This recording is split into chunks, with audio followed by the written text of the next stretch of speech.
ให้กาตื่นลงมาบิดาดีโปรดทอดมานี้ความอาภัพอับจนโปรดทรงอาภัยความบาปที่เราทำดาดาดา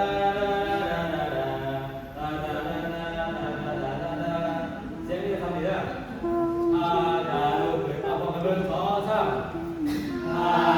จะลุกขึ้นกลับคืนลบเมื่อบิดาดี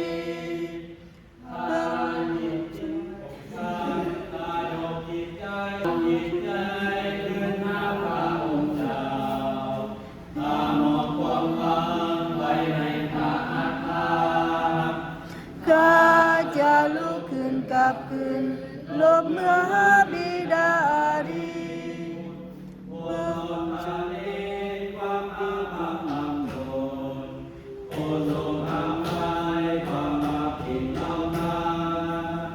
ข้า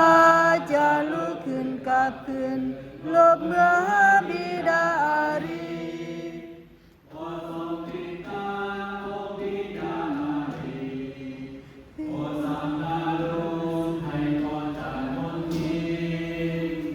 ข้าจะลุกขึ้นกลับคืนลบเมื่อบิดาดีข้าห้องเฮียนด้วยสิ้นสุดจิตใจโอสาดับฟังคำวิงวอนเราข้าจะลุกขึ้นกลับคืนลบเมื่อบิดาดีพระองค์จงเป็นความปิติยินดี